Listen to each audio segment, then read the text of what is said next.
Okay, good afternoon. So, ito po yung recipe ko para po sa dinner namin mamaya. Ito po yung, yung gulay. Actually, meron po kaming soup, pero nandun sa ref kasi i-reheat lang yun. Soup namin yun last night. And then, ito yung, main dish. Uh, Mag-ano po ako, pork steak po ako na lagyan ko siya ng cream. Ayan, ito. Pagkat-cut lang po yan ng konti. Tapos lagyan ko siya ng mushroom at saka itong potato. And then, ito, para idagdag ko to sa soup kasi naubos yung gulay kagabi. So, mag-a-add ako, iboboil ko yun, tapos i-add ko to. Ayan, para mas masarap yung sabaw namin. Yun po, ngayon po, mag-start na. Ito po yung pang sauce ko dito. So, ngayon, mag-start na ako na mag-isa ng ating pork para sa pork steak. Naglagay na po ako ng oil para mag-isa na po tayo. Ayan, isa-isa ko po yan siyang ilalagay.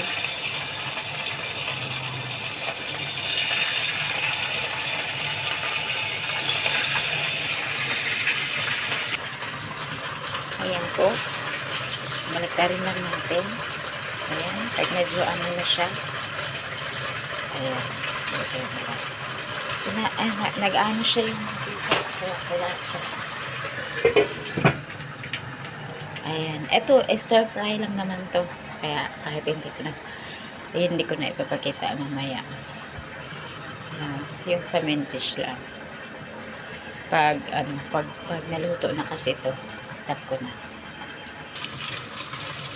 Ayan, medyo nag-golden brown na siya. Kaya hinango ko na. Tapos ipiprito ko dito yung yung tawag nito, potato. Ayan, iprito na natin yung ating potato para siya, mas malasa kasi sa ipiprito mo. Ayan. Ito lang natin.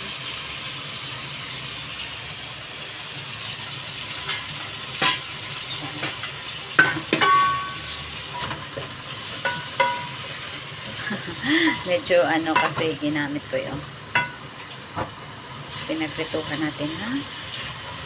Diba? Hindi nagkulay na siya. Siya pa yung nagkulay. Okay.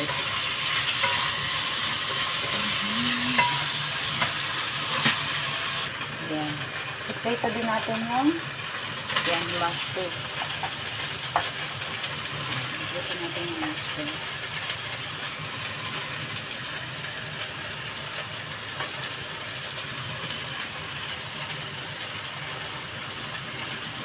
Yun. Igisa. Hindi pala ito. Bakit isa yung sabi ko? Igisa. Ayan. Hanggang saan siya nag-aroma. Ayan. Ilagyan ko pala ito ng butter kaso hindi ko na siya na-videohan.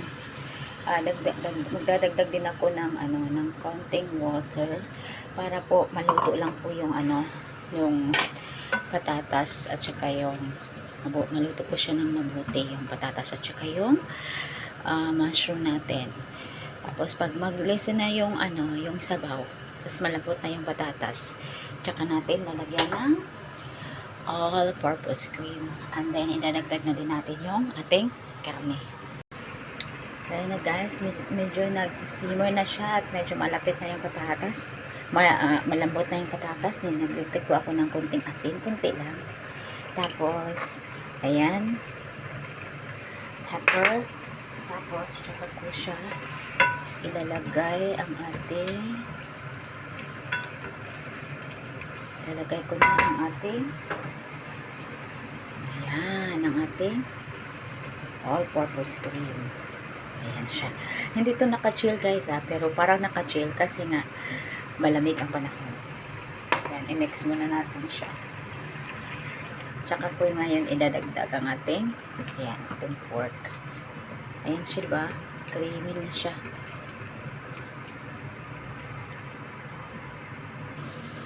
Ayan, kumulo na siya. Idagdag na natin ang ating pork. Ayan.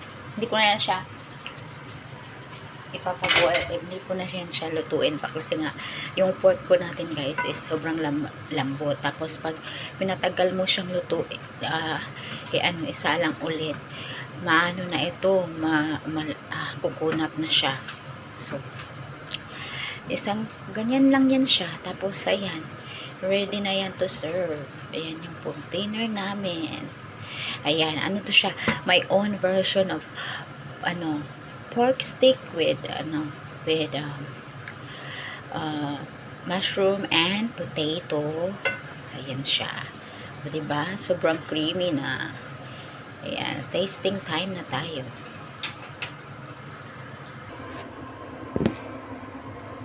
Ayan. Magti-testing na po tayo, guys. Tingnan nyo naman, guys. O, diba? Sarap niya, diba? Sarap. So, ayan. Sobrang creamy. Sobrang creamy. Kakaiba. My own version of. Ayan. Isahin natin isang potato, isang mushroom, at isang pork. Ayan, guys. Tapos, lagyan natin ng soy sauce. Ay, naku, big bite ito. So yummy. Mainitin ito ba?